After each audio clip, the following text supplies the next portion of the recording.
News click की स्वतंत्र और आजाद पत्रकारिता को समर्थन दीजिए। इस लिंक पर क्लिक कीजिए, ज्वाइन पर क्लिक कीजिए और उसके बाद हमारी मेंबरशिप को ग्रहण कीजिए। आपके सामने 3 विकल्प हैं। नमस्कार, आप देख रहे हैं न्यूज चक्र। मैं अभिसार शर्मा। भारतीय जनता पार्टी के प्रचार तंत्र को शाहरुख खान से इतनी नफरत क्यों है? वो शाहरुख खान को गद्दार क्यों समझता है? I now have a 3-year-old son. For some reason, he can hear everyone from inside and he say, Papa, peoples have come, bachchas have come. So please come out and let's wave. And he comes out and waves with me. And he really enjoys it. Or he stands on the balcony and starts waving on my birthday or on Diwali or on Eid or whatever the, Ganpati. We also have like a Christmas Mela here. So that time also there's a lot of crowds. There's a bazaar here. So I have to partake in every kind of festivity. Kind of wear the clothes of that festival and go and wave out to people. आज मैं आपको बतलाने वाला हूं दोस्तों कि Bharatiya Janata party के प्रचार तंत्र को जो शाहरुख खान से एलर्जी है ना, वो मुद्दा शाहरुख खान का नहीं है। वो मुद्दा है धर्मनिरपेक्षता का। वो मुद्दा है वो तमाम सिद्धांतों का जिन सिद्धांतों पर यह देश आधारित है। और आज मैं न्यूज चक्र के जरिए उसे साबित करने वाला हूं।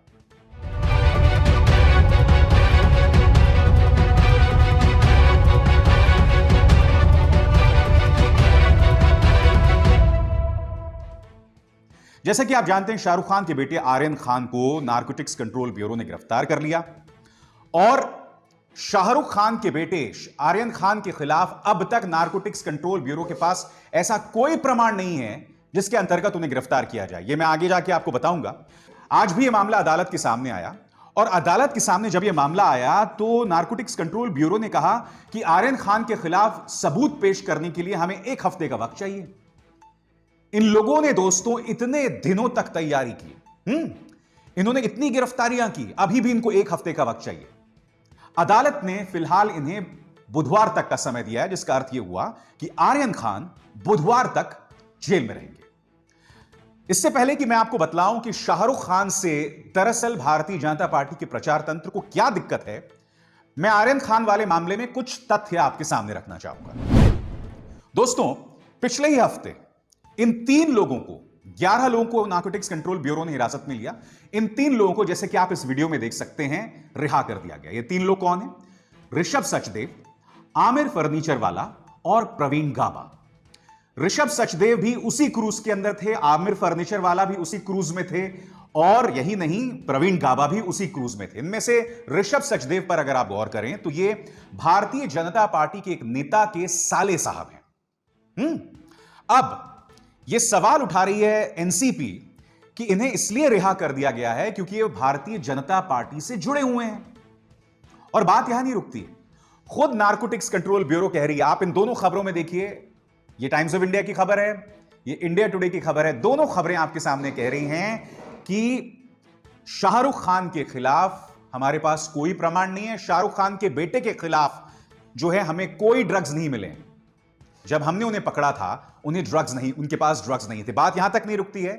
आर्यन खान के जो वकील हैं, सतीश मानिश शिंदे, वो ये तक कहते हैं कि आर्यन खान उस क्रूज में चढ़े ही नहीं थे जहां पर इनकी गिरफ्तारी बताई जा रही है। और बात यहां नहीं रुकती है दोस्तों, इन 2 चेहरों पर गौर कीजिए, किरण गोसावी और मनीष भानुशाली। इस वीडियो में आप देख सकते हैं कि ये दोनों लोगों को पकड़ के नारकोटिक्स कंट्रोल ब्यूरो के दफ्तर के अंदर ले जा रहे हैं। क्या आप जानते हैं इनमें से किरण गोसावी जो है वो एक प्राइवेट डिटेक्टिव है, उसके खिलाफ कई आपराधिक मामले हैं। तो नारकोटिक्स कंट्रोल ब्यूरो बताए कि ये आदमी इनकी रेड में क्या कर रहा था। अब ये जो मनीष भानुशाली है, ये बीजेपी का एक नेता है, कार्यकर्ता है बीजेपी का। और ये देखिए किस तरह से लोगों के हाथ पकड़कर वो नारकोटिक्स कंट्रोल ब्यूरो के सामने ले जा रहा है। नारकोटिक्स कंट्रोल ब्यूरो क्या भारतीय जनता पार्टी की एक सहयोगी संस्था बन गई है? हालांकि मैं जानता हूं इस देश में अधिकतर जो संस्थाएं हैं, मीडिया से लेकर ईडी से लेकर इनकम टैक्स से लेकर सीबीआई, सभी भारतीय जनता पार्टी की सहयोगी संस्थाएं हैं। मगर यहां तो खुला खेल फर्रुखाबादी हो रहा है। यहां पर आप देख सकते हैं कि मनीष भानुशाली और किरण गोसावी दोनों, जो कि बीजेपी के करीबी हैं, एक बीजेपी का नेता है, एक प्राइवेट डिटेक्टिव, वो नारकोटिक्स कंट्रोल ब्यूरो की रेड टीम में शामिल हैं। इन्होंने मजाक बनाकर रख दिया है। मगर मुद्दा यहां पर यह है कि आर्यन खान को टारगेट क्यों किया जा रहा है? क्या एक साजिश के तहत आर्यन खान पर निशाना साधा गया? यह सवाल उठना तो बहुत लाजमी है। मगर उससे पहले मैं आपका ध्यान खींचना चाहूंगा इस चेहरे की तरफ, शाहरुख खान। नाम तो सुना होगा। शाहरुख खान, जिन्होंने कभी राज बनकर कभी राहुल बनकर हमारा दिल जीता। शाहरुख खान जो 1991-92 से फिल्म इंडस्ट्री में हैं और लगातार अपने रोल्स के जरिए उन्होंने हमारे दिल में मुकाम बनाया। और जब भी हमने राहुल को या राज को देखा स्क्रीन पर, हमने कभी भी यह नहीं सोचा कि इस राहुल का किरदार निभाने वाले के पीछे एक मुसलमान है। जी नहीं, हमने इतनी मोहब्बत की कि कभी हमने यह नहीं सोचा, एक हिंदू होकर, कि जो व्यक्ति राहुल और राज का किरदार प्ले कर रहा है वो एक मुसलमान है। शाहरुख खान उस फिल्म इंडस्ट्री से आते हैं जहां मैं जानता हूं भाई भतीजावाद है, जहां मैं जानता हूं वंशवाद है, मगर वो तो राजनीति में भी है। मगर खूबसूरती इस फिल्म इंडस्ट्री की रही है कि आप अपना मुकाम इसलिए हासिल नहीं करते हैं कि आप किसी के बेटे हैं, आप अपनी प्रतिभा के आधार पर यह मुकाम हासिल करते हैं।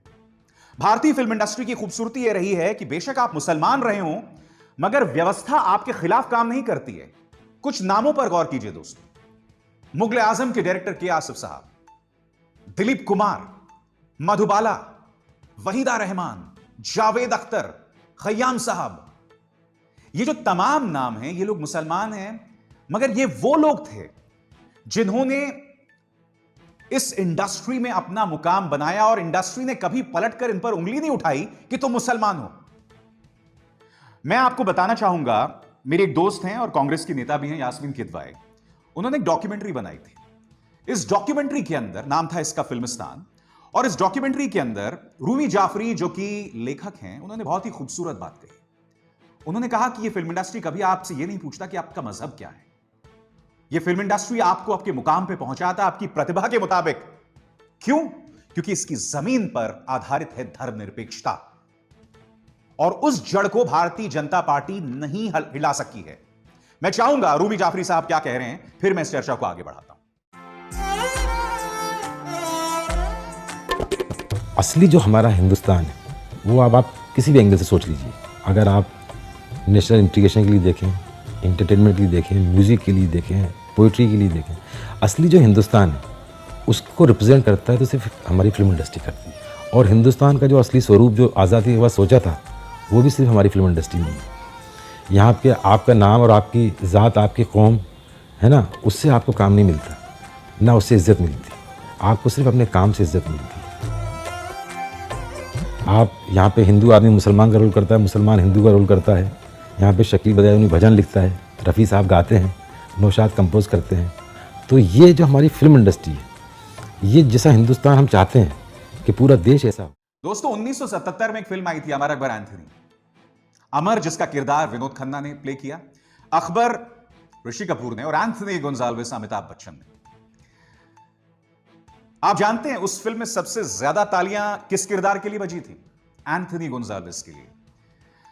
अब आप जानते हैं इस देश में सबसे ज्यादा हिंदू हैं, उसके बाद मुसलमान हैं और उसके बाद ईसाई हैं। अब इस लॉजिक से सबसे कम तालियां एंथनी गोंजाल्विस के लिए बजनी चाहिए थी, मगर नहीं। लोगों ने अमिताभ बच्चन के किरदार को पसंद किया, उनके कैरेक्टर को पसंद किया, और अमिताभ बच्चन बतौर अभिनेता बाकी दो से उनका मुकाम कहीं ज्यादा ऊंचा था, इसलिए लोगों ने उन्हें पसंद किया। अब अगर यह देश धर्मनिरपेक्ष ना होता, अगर यह देश की नसों में सांप्रदायिकता भरी होती, तो लोग तो शायद विनोद खन्ना के किरदार यानी कि अमर को ज्यादा पसंद करते। कल्पना कीजिए, क्या अमर अकबर एंथनी जैसी फिल्म आज की तारीख में बन सकती थी? बन सकती थी। मैंने कार्यक्रम की शुरुआत में आपको बताया, शाहरुख खान की खासियत यह रही है कि वो एक मुसलमान है, बावजूद इसके हमने उन्हें मोहब्बत की उनके किरदारों के जरिए, राहुल और राज के जरिए। भारतीय जनता पार्टी इस बुनियाद को खत्म करना चाहती है, उनका प्रचार तंत्र इस बुनियाद को खत्म करना चाहता है। वो चाहता है कि हम अपने एक्टर्स को उनके मजहब के नजरिए से देखें, उनकी प्रतिभा के नजरिए से ना देखें, उनके किरदारों के नजरिए से ना देखें। वो चाहते हैं कि हम सिर्फ और सिर्फ मजहब का चश्मा लगाकर इस दुनिया को देखें। और अगर हम ऐसा करेंगे ना दोस्तों, तो बतौर देश हम बर्बाद हो जाएंगे, क्योंकि इस देश की जड़ें बहुत मजबूत हैं। इस देश की जड़ों में धर्मनिरपेक्षता इतनी मजबूत है कि इसे हिला पाना बहुत मुश्किल है, और बीजेपी का प्रचार तंत्र एक अरसे से यही करता आ रहा है। शाहरुख खान पर निशाना साधने की भी यही वजह है। आप जानते हैं आज क्या तारीख है? 11 अक्टूबर। इत्तेफाकन आज अमिताभ बच्चन का जन्मदिन भी है। अमिताभ बच्चन, अमिताभ बच्चन सुपरस्टार बने थे जंजीर जैसी फिल्मों से, दीवार जैसी फिल्मों से, त्रिशूल जैसी फिल्मों से, डॉन जैसी फिल्मों से, और इन सब में एक समानता थी दोस्तों। क्या समानता? इन तमाम फिल्मों के लेखक थे सलीम जावेद। अब कल्पना कीजिए आज की तारीख में अगर ऐसा होने लगे, क्या होने लगे?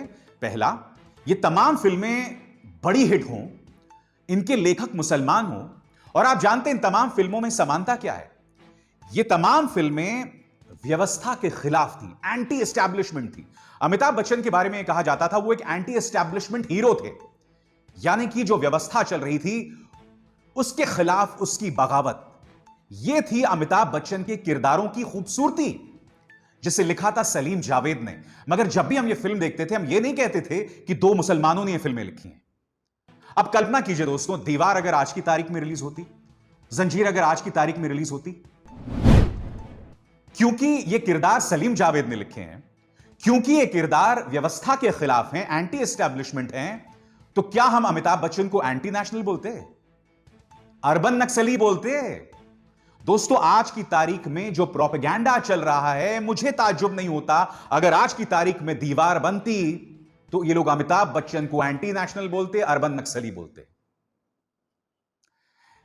समानांतर तौर पर क्या हो रहा है दोस्तों, सोशल मीडिया में कुछ पत्रकार और कुछ टीकाकार शाहरुख खान को एक मुस्लिम सुपरस्टार बोल रहे हैं। ये लोग एक बहुत बड़ी गलती कर रहे हैं। वो लोग ये कह रहे हैं कि शाहरुख खान को इसलिए टारगेट किया जा रहा है क्योंकि वो एक मुसलमान है। कुछ हद तक आंशिक तौर पर यह सही हो सकता है, मगर वो लोग ऐसा करके बहुत बड़ी गलती कर रहे हैं। ये लोग भारतीय जनता पार्टी के पाले में खेल रहे हैं। अगर तुम शाहरुख खान की पहचान को सिर्फ मुस्लिम तक सीमित रखना चाहते हो तो फिर तुम भारतीय जनता पार्टी के हाथों में खेल रहे हो। फिर तो बहुत आसान है, शाहरुख खान को मुसलमान बना दो, नारकोटिक्स कंट्रोल ब्यूरो को हिंदू बना दो, फिर क्या होने वाला है सब जानते हैं। जबकि नारकोटिक्स कंट्रोल ब्यूरो तमाम नियम कानूनों की धज्जियां उड़ा रही है, भारतीय जनता पार्टी के कार्यकर्ताओं को अपनी रेड टीम में शामिल कर रही है, भारतीय जनता पार्टी से जुड़े जो लोग हैं, उनके करीबी लोग हैं, उनको रिहा कर रही है। नारकोटिक्स कंट्रोल ब्यूरो को तो हमें एक्सपोज करना चाहिए, मगर जो लोग शाहरुख खान को मुस्लिम सुपरस्टार बताकर उनकी पहचान को आगे बढ़ा रहे हैं, वो लोग भारतीय जनता पार्टी के हाथों में खेल रहे हैं। मैं फिर दोहरा दूं, शाहरुख खान को इसलिए टारगेट नहीं किया जा रहा है, सिर्फ इसलिए टारगेट नहीं किया जा रहा है क्योंकि वो एक मुसलमान हैं। शाहरुख खान को इसलिए टारगेट किया जा रहा है क्योंकि उनकी जमीन पर धर्मनिरपेक्षता है। वो एक ऐसी फिल्म इंडस्ट्री से आते हैं जो फिल्म इंडस्ट्री आपके मजहब को, आपकी जाति को देखकर आपको इनाम नहीं देता। मैं मानता हूं कि इस फिल्म इंडस्ट्री में काफी हद तक भाई भतीजावाद भी है, वंशवाद भी है, मगर जैसे मैंने कहा कि अगर आप में प्रतिभा है, आपकी जद्दोजहद लंबी चलेगी, कभी ना कभी आपको इनाम जरूर मिलेगा। और जब आपको इनाम मिलेगा तब आपका मजहब नहीं देखा जाएगा। बीजेपी के प्रचार तंत्र को फिल्म इंडस्ट्री से यही प्रॉब्लम है। वो चाहते हैं कि हमारी नसों में यह सांप्रदायिकता इस कदर भर जाए कि हम जब एक फिल्म को देखें तो हम यह देखें कि अरे ये जो हीरो है वो हिंदू है या मुसलमान है, अरे इस गाने के जो बोल लिखे हैं वो हिंदू है या मुसलमान है, अरे इस गाने का जिसने संगीत दिया है वो हिंदू है या मुसलमान है। वो लोग हमारी सोच को इतना घटिया करना चाहते हैं, और मैं उम्मीद करता हूं दोस्तों कि आम जनता, आप उनकी इस साजिश को कामयाब नहीं होने देंगे। बताइए, होने देंगे? क्योंकि देखिए, मुद्दा यहां शाहरुख खान का भी नहीं है। शाहरुख खान के बेटे अगर उन्होंने कोई गुनाह नहीं किया है, वो आज नहीं तो कल रिहा हो जाएंगे, मगर उनको इस वक्त परेशान किया जा रहा है। The process is the punishment. उन्हें कोई दिक्कत नहीं होगी, मगर जिस तरह का प्रोपेगेंडा 24 घंटे न्यूज चैनल्स के जरिए हमारे घरों तक पहुंचाया जा रहा है, हमारे बच्चों के नसों में भरा जा रहा है, आने वाली पीढ़ियां बर्बाद हो रही हैं। सोचिए, आप जिस खुशनुमा अंदाज में सिनेमा में जाके एक फिल्म को एंजॉय करते थे, अब आप वो भी नहीं कर पाएंगे। क्यों? क्योंकि ये प्रचार तंत्र आपको मजबूर कर रहा है कि जब आप ये फिल्में देखने जाएं तो आप उस फिल्म के मजहब को देखें, उस फिल्म के एंटरटेनमेंट कोशेंट को, या वो आपका कितना एंटरटेनमेंट करती है ये ना देखें। ये प्रचार तंत्र चाहता है आप ये करें। दुख की बात यह है दोस्तों कि कई इंडस्ट्रीज, खासकर जिनका प्रचार, जिनके ब्रांड एम्बेसडर शाहरुख खान थे, वो भी सस्ती लोकप्रियता हासिल करने का प्रयास कर रहे हैं। जैसा कि आप जानते हैं, बायजूस नाम की एक एजुकेशनल टेक कंपनी है, उनके ब्रांड एम्बेसडर हुए थे शाहरुख खान। अब उन्होंने शाहरुख खान को हटा दिया है। इतिहास दोहराया जा रहा है। आपको याद है, आमिर खान ने कहा था कि मेरी पत्नी कहती हैं कि मैं अपने बच्चों की सुरक्षा को लेकर चिंतित हूं भारत के अंदर। तब स्नैपडील पर इस कदर दबाव बनाया था, और इस बात का प्रमाण, इस बात की तस्दीक स्वर्गीय मनोहर पर्रिकर ने भी किया था कि स्नैपडील को आमिर खान को हटाना पड़ा था बतौर ब्रांड एम्बेसडर। इस तरह से इन्होंने टारगेट किया था दोस्तों। अब बायजूस ने भी शाहरुख खान को ब्रांड एम्बेसडर के तौर पर हटा दिया है। हालांकि मुझे समझ नहीं आता है कि शाहरुख खान क्यों बायजूस के ब्रांड एम्बेसडर बने हुए थे, क्योंकि आपके सामने दोस्तों ये जो restofworld.org की खबर है, उसके मुताबिक बायजूस जो है वो उन परिवारों पर निशाना साधती है जो उनके प्रोडक्ट्स को अफोर्ड नहीं कर सकते, यानी कि बहुत ही अग्रेसिव मार्केटिंग करते हैं, और उसी के तहत ये लोग लोगों पर निशाना साधते हैं। इस खबर के मुताबिक उसका एक मैं अंश आपको पढ़ के सुनाना चाहूंगा। 7 former employees of Byju's say there's another reason for the company's stellar growth: a punishing internal culture based around profiling clients, hard sell tactics, and unattainable targets, which critics say means selling products to underprivileged families who cannot afford them. Byju's उन लोगों को अपने उत्पाद बेचती है जो उन्हें afford नहीं कर सकते, जिनके जेब में पैसा नहीं है। इनकी पूरी मार्केटिंग स्ट्रैटेजी ऐसी है दोस्तों। तो कायदे से तो शाहरुख खान को इस कंपनी का ब्रांड एम्बेसडर ही नहीं होना चाहिए था, मगर बायजूस भी क्या कर रहा है दोस्तों? ये लोग बहती गंगा में हाथ धो रहे हैं, क्योंकि इनमें हिम्मत नहीं है सत्ता के सामने खड़े होने की। दुख की बात यह है दोस्तों, मोदी सरकार में हमने अपने कई सेलिब्रिटीज को देखा है, कई सेलिब्रिटीज की पोल खोल खुल गई है। आपको याद है जब किसान आंदोलन चल रहा था, तब गायिका रिहाना ने कहा था कि जो भारतीय किसान आंदोलन कर रहे हैं उनको इंटरनेट की सुविधा भी मौजूद नहीं है। हम इसकी बात क्यों नहीं कर रहे हैं? ग्रेटा थनबर्ग, जिन्हें मनोनीत किया गया था नोबेल प्राइज के लिए, जब उन्होंने यह मुद्दा उठाया था तो भारतीय जनता पार्टी का प्रचार तंत्र उन्हें खालिस्तानी बताने लगा था। और जैसे ही इन लोगों ने आवाज बुलंद की थी, हमारे कई हीरोज, उन्होंने अपने आप को एक्सपोज कर दिया। सबसे ज्यादा दुख हुआ था मुझे इस आदमी को लेकर, सचिन तेंदुलकर। सचिन तेंदुलकर ने ग्रेटा थनबर्ग और रिहाना की आलोचना शुरू कर दी थी कि आप लोग हमारे देश के मामलों में दखल ना दें। कौन सचिन तेंदुलकर? सचिन तेंदुलकर वो है दोस्तों जिनका नाम पैंडोरास पेपर्स में आया है। इंडियन एक्सप्रेस ने बाकायदा एक खबर की थी, और ये खबर क्या थी? सरल भाषा में अगर मैं आपको बता दूं, खबर यह थी कि हमारे देश के कई धनी लोग अपना पैसा ऑफशोर कंपनीज के जरिए कुछ शेल कंपनीज में निवेश करते हैं, उसे इन्वेस्ट करते हैं, यानी कि उनकी जितनी कमाई है उसे छुपाते हैं और विदेशी जमीन में शेल कंपनीज में उसे इन्वेस्ट करते हैं, वहां पर लगाते हैं। तो बहुत दुख होता है दोस्तों जब मैं अपने फेवरेट सचिन तेंदुलकर को मोदी सरकार में इस स्तर पर गिरता देखता हूं, क्योंकि सचिन तेंदुलकर में यह हिम्मत तो नहीं है कि वो मोदी सरकार से यह सवाल पूछे कि लखीमपुर खीरी में मेरे किसान बंधुओं को क्यों रौंद दिया गया।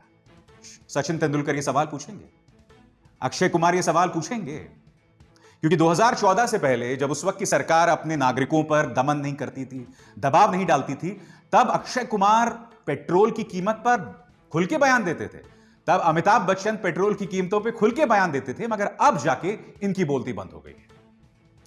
मगर इन्हें अपनी देशभक्ति दिखाने का एक और मौका मिल रहा है। कौन सा मौका दोस्तों?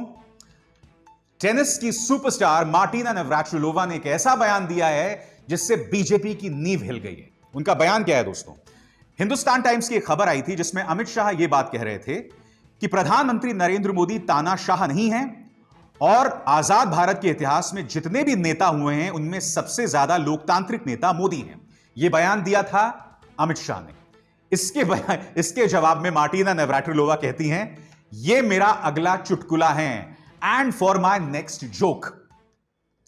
तो जिस तरह से रिहाना और ग्रेटा थनबर्ग पर निशाना साधा गया था, क्या सचिन तेंदुलकर, राहुल द्रविड़, अक्षय कुमार, सुनील शेट्टी, साइना नेहवाल अब मार्टिना नवराटिलोवा पर भी निशाना साधेंगे? क्योंकि मैं तो नहीं भूला हूं, प्रधानमंत्री नरेंद्र मोदी ने अभी पिछले हफ्ते एक इंटरव्यू में कहा था कि मुझे आलोचकों से कोई प्रॉब्लम नहीं है, मुझे तो आलोचक पसंद हैं, मेरी तो कोई आलोचना ही नहीं करता।